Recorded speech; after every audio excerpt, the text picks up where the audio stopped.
আপনাদের সাথে একটা কথা শেয়ার করি। আমি এখনো দেশে যাইনি, দেশে যাব। আমি 2019 সালে জর্ডানে আসছি। যাই হোক, আমাদের এখানে অনেক নতুন মেয়েরা আসে। আসার পরে তারা কি বলে, তারা নাকি আমাকে চিনে। তারা দেখছে আমি বাংলাদেশে মানে বিভিন্ন জায়গায় যে ভিডিও বানাইছি বা বিভিন্ন জায়গায় দেখছে। তো আমি এই জিনিসটা বুঝি না, তারা আমার এই ভিডিওতে বাংলাদেশে কোথায় দেখলো। আমি জর্ডান আসছি 2019 সালে, আমি টিকটকে আসছি 2020 সাল থেকে। আমি জর্ডান আসার পরে টিকটকে ঢুকছি। তো তারা তো যাই হোক, একটা নতুন মেয়ে আসছে কিছুদিন আগে, সে বলতেছে আমাকে দেখছে।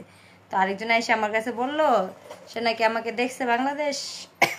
তো আমি তার কাছে গেছি, যাই তাকে জিজ্ঞেস করছি, আপু তুমি আমাকে কোথায় দেখছো? সে বলে দেখছে ঢাকা। তো ঢাকা কোথায় দেখছো? কারণ আমি অনলাইনে এতদিন যাবত আমি এখনো বলিনি আমি ঢাকা কোথায় ছিলাম।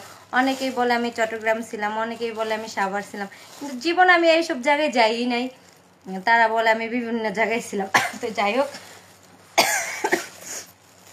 তো জিজ্ঞেস করার পরে মেয়ে বললো দেখছে ময়মনসিংহ কোথায় জানি, বাইপাস কোথায় জানি না, সেখানে দেখছে। তারপরে ঢাকা দেখছে। তো মেয়েকে আমি শক্ত করে জিজ্ঞেস করলাম যে ঢাকা কোথায় দেখছো বলো, বলতে পারে না। কয় আমি দেখি নাই, আমার ভাই দেখছে। তো তোমার ভাই কোথায় দেখছে? কয় অমুক জায়গায় ভিডিও বানাইছো, দেখছে ওখানে। তো আমি অমুক জায়গায় ভিডিও বানাইলাম। আমি এখনো বাংলাদেশে যাইনি, যাবো কিছুদিনের ভিতরে।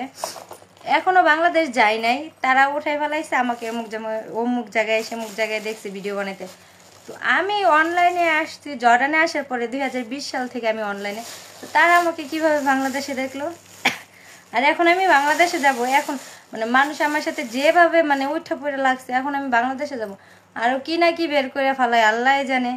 আর এতদিন তো ফেসবুকে আমাকে নিয়ে আজে বাজে ভিডিও ছাড়া হয়েছে বা আজে বাজে কথা বলা হয়েছে। এখন ফেসবুক ছেড়ে ঢুকছে টিকটকের ভিতরে, টিকটকে আজে বাজে ভিডিও ছাড়ে, আমাকে নিয়ে উল্টা পাল্টা রোস্টিং করে। তো কি হয়েছে, আমার কি হয়েছে? আমাকে নিয়ে রোস্টিং করে, এই করে করুক না।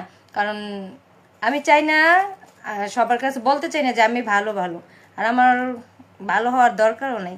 যারা আমাকে জানে চিনে তারা জানে আমি কেমন। তো সবার কাছে আমি সাফাই বেড়াইতে পারবো না যে আমি ভালো, তোমরা আমাকে ভালো চোখে দেখো। কারণ যারা বোঝে তারা বুঝে যে এগুলো এডিট করা, আর যারা না বোঝে তারা বোকামির মতো আজে বাজে কথা বলবি। তো অনেক ছেলেরাও বলে আমি নাকি বেইমান, আমি বেইমানি করছি। তো তাদের উদ্দেশ্যে আমার এই কথাটা, আমি কিসে বেইমানি করলাম আর কার সাথে বেইমানি করলাম? এখন যদি তোমরা আমার আইডি বা আমার নাম দাও, তোমাদের আইডি চালু করে আমার নাম দাও, আমার পিক দাও, এটা কি আমার আইডি হয়ে গেল? আইডি আগে যাচাই বাছাই করবা না? এখন যদি তোমার মার পিক আর মার নাম দিয়ে অন্য একজনের আইডিটা চালু করে, সে কি তোমার মা হয়ে গেল? তো সবার উদ্দেশ্যে এই কথা, যদি কেউ ফেসবুক টিকটকে আমাকে ফলো করো বা দেখো যে মেসেজের রিপ্লাই, আমি সুমি কাউকে কখনো মেসেজের রিপ্লাই দিই না। আর আমার পার্সোনালে এমন কোনো লোক নাই। আমার অরিজিনাল আইডিতে ঘুরে দেখে এসো আমার ফলো লিস্টে কয়জন আছে, ফ্রেন্ড লিস্টে আমি কয়জন রাখছি। তার কিছু বলার নাই, এখনো বাড়িতে যাই না। যে অবস্থা শুরু করছে, বাড়িতে গেলে না কি হইব আল্লাহ জানে।